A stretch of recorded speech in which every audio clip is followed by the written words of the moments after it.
Hi! Sejam bem-vindos à aula 4 do módulo 1 do nosso curso de inglês, Fluency Path, seu caminho para a fluência. E na aula de hoje nós temos 3 assuntos muito importantes, eles realmente são muito importantes, eu preciso muito que vocês se concentrem e absorvam o máximo possível dessa aula, tá? Porque esses 3 conteúdos aqui são essenciais para tudo que vocês vão ver no decorrer da sua caminhada na língua inglesa, tá? Vamos para o primeiro assunto, WH Words. O que é isso?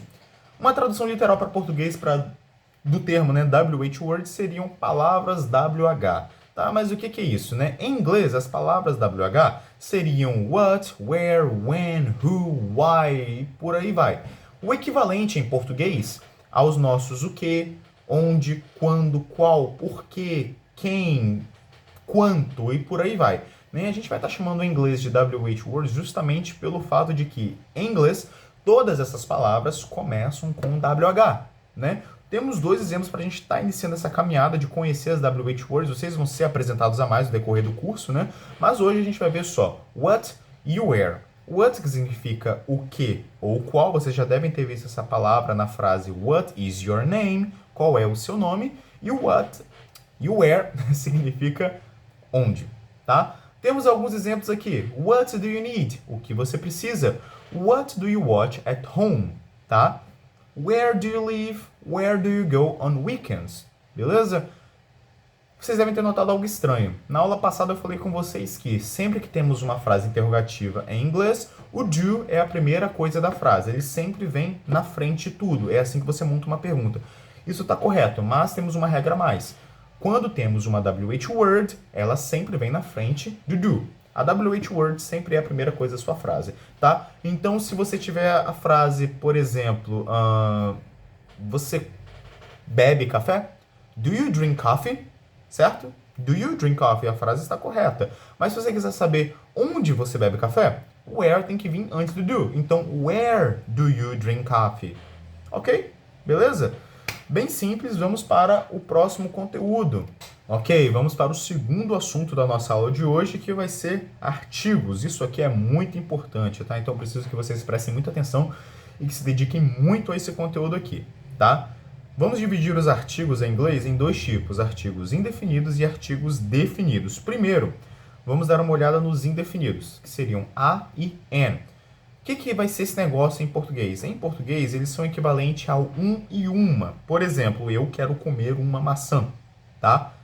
Esse uma dessa frase não é um numeral. Você não está falando que você quer comer uma unidade de maçã, tá? Nós, falantes de português, tendemos a criar muita confusão na nossa cabeça quando estamos aprendendo esse conteúdo em inglês. Justamente porque em português a nossa palavra para o artigo indefinido é a mesma palavra que nós temos para o numeral de uma unidade. Então, uma é a mesma palavra, mas em inglês não é, tá? De unidade, em inglês o numeral vai ser one e o artigo e uma, né, o equivalente, vai ser a e an, tá? Temos alguns exemplos aqui. A car, a man, a woman. Um carro, um homem, uma mulher, tá? Colocar numa frase, eu quero comprar um carro. I want to buy a car. É assim que você fala, beleza? Eu vejo um homem, por exemplo, eu vejo um homem lá. I see, uma frase meio creepy, né? I see a man there, tá? Um homem. Eu não estou definindo que é uma unidade de homem, tá? Eu estou fazendo uma frase gramaticalmente correta, tá? Usando o artigo indefinido, beleza? E aí, temos exemplos com an também. An apple, an orange. Então, eu quero comer uma maçã. I want to eat an apple. Eu quero comprar uma laranja. I want to buy an orange, tá? Qual que é a diferença entre a e an?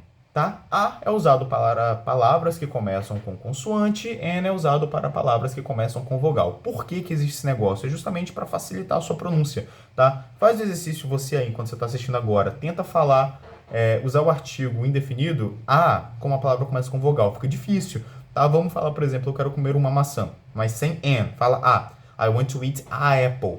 A apple, não dá. O N tá ali para facilitar, fazer esse link, tá? Entre essas duas vogais. An apple, fica muito mais fácil. Então é basicamente isso, você precisa se lembrar.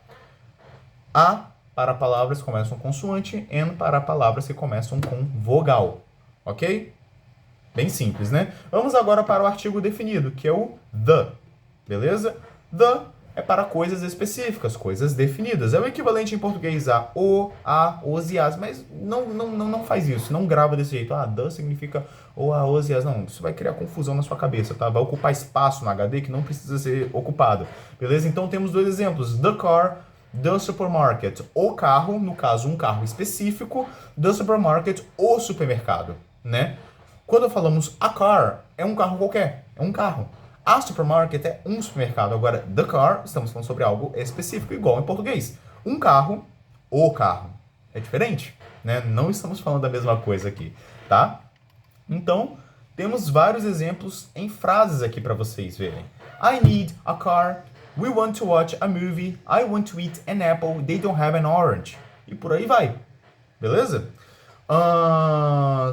Tem uma parte interessante aqui que é a questão dos plurais, tá? Os artigos só são utilizados no singular. Quando nós temos um plural, o artigo indefinido não é utilizado. I need cars. We want to watch movies. I want to eat apples. They don't have oranges. Em português você faz a mesma coisa, tá? Dá pra fazer o link entre português e inglês. Então, por exemplo, eu preciso de um carro. Eu preciso de um carro. O artigo está ali. Agora, se você falar que você precisa de carros, eu preciso de carros. Eu preciso de carros. O artigo não está ali mais. E vamos agora para o terceiro tópico da nossa aula de hoje, que é como utilizar o verbo go corretamente, ok? Por que esse tópico é tão importante? Primeiramente, o verbo go significa ir, né? E isso causa muita confusão, porque existe a preposição correta que você utiliza após falar go, tá? Igual em português, você fala eu vou para a escola, eu vou para a universidade, eu vou para a igreja, por aí vai, tá?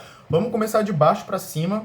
Vocês vão entender no final porque que eu tô falando de baixo para cima, tá? Porque vai ficar cada vez mais abrangente para cada vez menos abrangente. Primeiramente, a primeira regra, go to the. Nós utilizamos go to the para locais específicos que são conhecidos ou são únicos, tá? A grande maioria das palavras é muito fácil se você simplesmente pensar, tá, todas as palavras eu uso go to the, exceto algumas exceções que eu vou falar daqui depois. 3 exemplos aqui. We go to the supermarket. They go to the club. I want to go to the movies. Ok? Go to the. Sempre. Tá? Exemplos com palavras que não estão aqui. University, por exemplo. I need to go to the university. Universidade. Aeroporto, que vai ser airport. They want to go to the airport. Ai, Marcos, você quer dizer que se eu não falar go to the, tá errado? Sim, está errado. Tá? Go to the todas as vezes. Vamos ver as exceções que existem agora, tá? A primeira exceção, onde você vai falar apenas go to. Você vai tirar o the, beleza? Que é para quando falamos de um local em forma geral, sem especificidade, tá? Os 3 exemplos que nós temos aqui é school, church e work. É mais fácil você simplesmente pensar school, church e work, você só usa go to. Então, I go to school, we need to go to church, they don't want to go to work. Tá? Ou seja, se você falar go to the school, go to the church, go to the work, está errado. Go to school, go to church, go to work. Essa é a forma correta, beleza? E note que a regra verdadeira, se você não pensar desse jeito mais simples, que eu até recomendo talvez, não é necessário você saber as regras, né, bonitinho, né? Se você for ver a regra de verdade, é porque estamos falando de locais em forma geral, sem especificidade do que é esse local, né? Porque quando nós especificamos esses locais, school e church, por exemplo, né? I go to the Midtown School. We need to go to the Catholic Church, tá? Então a gente vai lembrar que go to the é para locais específicos, conhecidos. The Catholic Church, a igreja católica. Midtown School é uma escola específica, não é escola em geral, tá? Então, a regra mesmo lá no seu core é go to the para locais específicos. Go to para locais genéricos, né? Sem especificidade nenhuma, tá bom? Última regra, apenas go. Não vai ter nem to e não vai ter nem the, tá? 2 palavras. Home, downtown.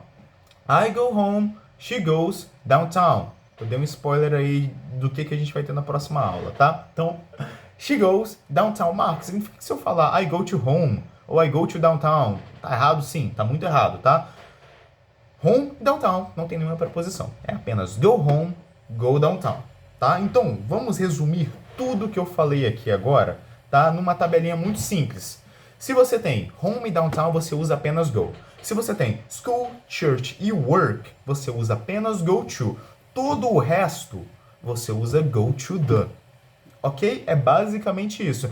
Vamos lembrar que se por acaso a school e a church forem especificadas com alguma característica específica, como por exemplo, Catholic Church, ou o nome da escola, igual o exemplo que eu dei ali, Midtown School, você vai colocar go to the, porque agora são locais específicos, tá? Tem um extra aqui também que quando falamos sobre cidades, estados e países, a gente usa apenas go to também, tá? Então, por exemplo, I want to go to France, he wants to go to São Paulo, I need to go to Petrópolis. Ok? É isso aí. Vejo vocês na nossa aula presencial e até a próxima aula. See you!